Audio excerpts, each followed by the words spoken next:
welcome back to Chapter 2 of The Lion, the Witch and the Wardrobe. I'm not going to go over what we talked about last week. If you want to recap, have another little listen to the episode. Think about the prediction that you made for this chapter and let's see if you were right. Let's get reading. Chapter 2, What Lucy Found There. "Good evening," said Lucy. But the fawn was so busy picking up its parcels that at first it didn't reply. When it had finished, it made her a little bow. Good evening, said the fawn. "Excuse me, I don't want to be inquisitive, but should I be right in thinking that you're a daughter of Eve?" "My name's Lucy," she said, not quite understanding him. "But you are, forgive me, what they call a girl?" "Of course I'm a girl," said Lucy. "You are, in fact, human." "Of course I'm human," said Lucy, still a little puzzled. To be sure, said the fawn. "How stupid of me. But I've never seen a son of Adam or a daughter of Eve before. I'm delighted. That is to say, and then it stopped, as if it had been going to say something it hadn't intended, but had remembered in time. Delighted, he went on. "Allow me to introduce myself. My name is Tumnus." "I'm very pleased to meet you, Mr. Tumnus," said Lucy. "And may I ask, O daughter of Eve," said Mr. Tumnus, "how you have come into Narnia?" "Narnia? What's that?" said Lucy. "This is the land of Narnia," said the fawn, "where you are now. All that lies between the lamppost and the great castle of Cair Paravel on the eastern sea. And you have come from the wild woods of the west?" I got in through the wardrobe in the spare room," said Lucy.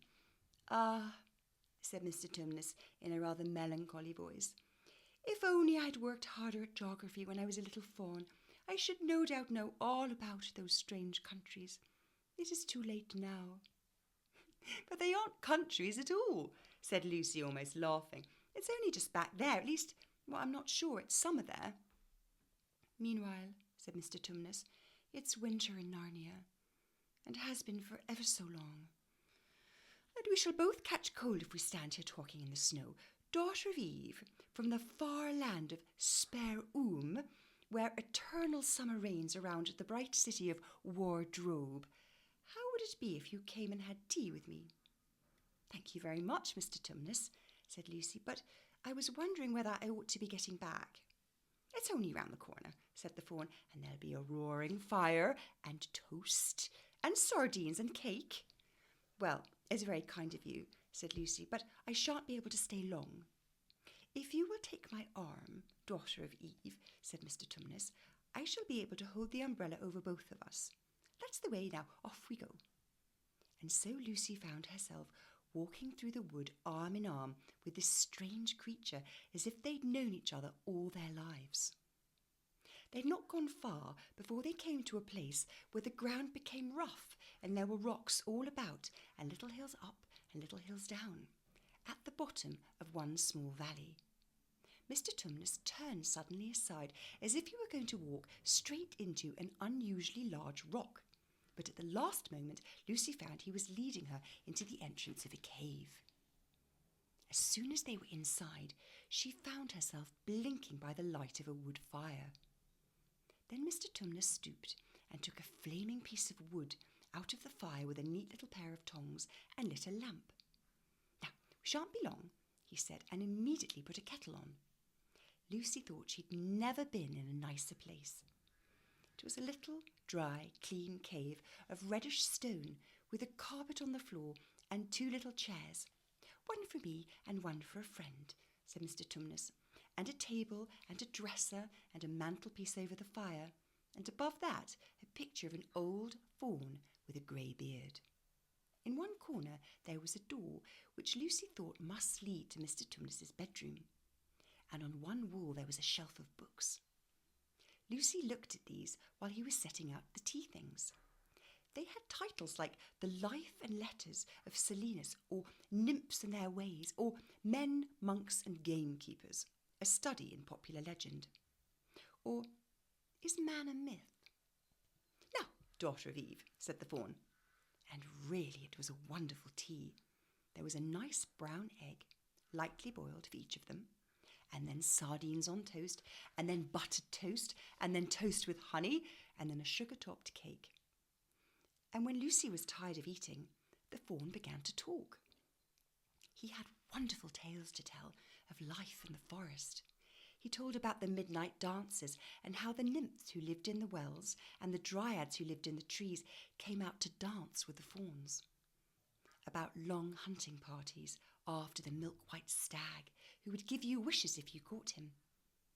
About feasting and treasure-seeking with the wild red dwarfs in deep mines and caverns far beneath the forest floor.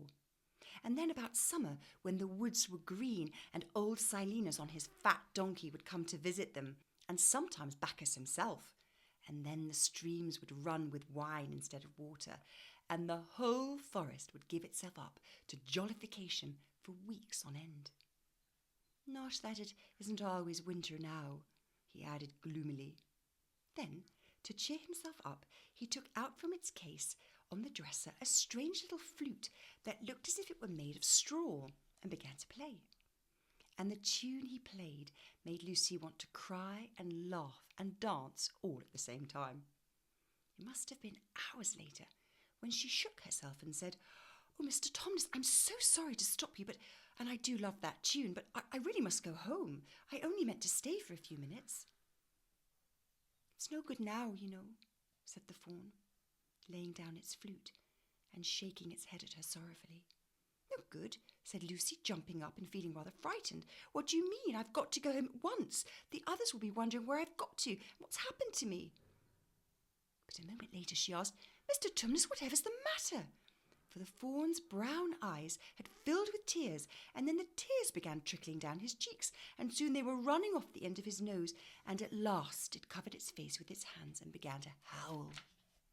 "Mr. Tumnus, Mr. Tumnus," said Lucy in great distress. Don't! What is the matter? Aren't you well? Dear Mr. Tumnus, do tell me what's wrong." But the fawn continued to sob as if its heart would break, and even when Lucy went over and put her arms around him and lent him her handkerchief, he did not stop. He merely took the handkerchief and kept on using it, wringing it out with both hands whenever it got too wet to be any use, so that presently Lucy was standing in a damp patch. "Mr. Tumnus!" bawled Lucy in his ear, shaking him. "Do stop! Stop it at once! You ought to be ashamed of yourself, a great big fawn like you. What on earth are you crying about?" Oh, sobbed Mr. Tumnus. "I'm crying because I'm such a bad fawn." "I don't think you're a bad fawn at all," said Lucy. "I think you're a very good fawn. You are the nicest fawn I've ever met." Oh, you wouldn't say that if you knew," replied Mr. Tumnus between sobs. "No, I'm a bad fawn. I don't suppose there ever was a worse fawn since the beginning of the world." "But what have you done?" said Lucy. "My old father now," said Mr. Tumnus. "That's his picture over the mantelpiece. He would never have done a thing like this." "Thing like what?" said Lucy. "Like what I've done," said the fawn. "Taken service under the White Witch. That's what I am. I'm in the pay of the White Witch." "The White Witch? Who's she?" "Why, it is she who's got all of Narnia under her thumb. It is she who makes it always winter. Always winter, never Christmas. Think of that." "How awful," said Lucy. "But what does she pay you for?" "That's the worst of it," said Mr. Tumnus with a deep groan. "I'm a kidnapper for her. That's what I am. Look at me, daughter Eve.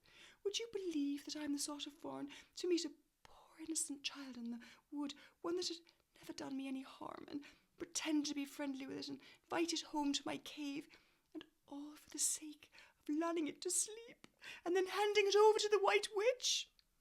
"No," said Lucy. "I'm sure you wouldn't do anything of the sort." "But I have," said the fawn. "Well," said Lucy rather slowly, for she wanted to be truthful and yet not be too hard on him. "Well, that was pretty bad. But you're sorry for that. I'm sure you'll never do it again." "Daughter of Eve, don't you understand? It isn't something I have done. I'm doing it now, at this very moment." What do you mean? Cried Lucy, turning very white. You are the child, said Mr. Tumnus. I had orders from the White Witch that ever I saw a son of Adam or daughter of Eve, I was to catch them and hand them over to her. And you were the first I've ever met. And I've pretended to be your friend, and I've asked you to tea. And all the time I've been meaning to wait until you were asleep and then go and tell her. But you won't, Mr. Tumnus, said Lucy. You won't, will you? Indeed, you really mustn't. And if I don't, he said, beginning to cry again, she's sure to find out, and she'll have my tail cut off, and my horns sawn off, and my beard plucked out, and she'll wave her wand over my beautiful cloven hoofs and turn them into horrid solid hoofs, like a wretched horse. And if she's extra and specially angry, she'll turn me into stone, and I shall be only a statue of a fawn in her horrible house until the 4 thrones at Paravel have filled, and goodness knows when that will happen, or whether it'll ever happen at all. I'm very sorry, Mr. Tumnus, said Lucy, but please let me go home. Of course I will, said the fawn. Of course I've got to. I see that now. I hadn't known what humans were like before I met you. Of course I can't give you up to the witch, not now that I know you. But we must be off at once. I'll see you back to the lamp-post. I suppose you can find your own way home from back to Spare and Wardrobe. I'm sure I can, said Lucy. We must go as quietly as we can, said Mr. Tumnus. The whole wood is full of her spies. Even some of the trees are on her side. They both got up and left the tea things on the table, and Mr. Tumnus once more put up his umbrella and gave Lucy his arm, and they went out into the snow. The journey back was not at all like the journey to the fawn's cave. They stole along as quickly as they could without speaking a word, and Mr. Tumnus kept to the darkest places. Lucy was relieved when they reached the lamp-post again. Do you know your way from here, daughter of Eve? said Mr. Tumnus. Lucy looked very hard between the trees and could just see in the distance a patch of light that looked like daylight. Yes, she said, I can see the wardrobe door. Then be off home as quick as you can, said the fawn. And can you ever forgive me for what I meant to do? Why, of course I can, said Lucy, shaking him heartily by the hand, and I do hope you won't get into dreadful trouble on my account. Farewell, daughter of Eve, said he. Perhaps I may keep the handkerchief. Rather, said Lucy, and then ran towards the far-off patch of daylight as quickly as her legs could carry her. And presently, instead of rough branches brushing past her, she felt coats, and instead of crunching snow under her feet, she felt the wooden boards of the wardrobe. And at once she found herself jumping out of the wardrobe into the same empty room from which the whole adventure had started. She shut the wardrobe door tightly behind her and looked around, panting for breath. It was still raining, and she could hear the voices of the others in the passage. I'm here, she shouted. I'm here. I've come back. I'm all right. That's the end of chapter 2. So, what was your prediction? Was it anything like that? We didn't get very much information in chapter 1, just meeting Mr. Tumnus, so you probably didn't predict any of that. But maybe you had something about Lucy spending time with Mr. Tumnus, or maybe even meeting some other creatures. We can only use the information that we have and our best guess when we're making a prediction. Now, Mr. Tumnus has no idea where Lucy is from. Can you think of any phrases that he uses that show he really doesn't know where she comes from? A phrase is a collection of words, not a whole sentence that can stand alone, but just a collection of words that fit together.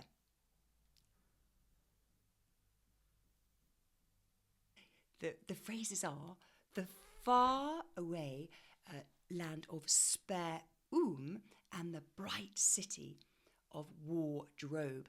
And in the text, those words are separated. So it's Spare is 2 words and Wardrobe.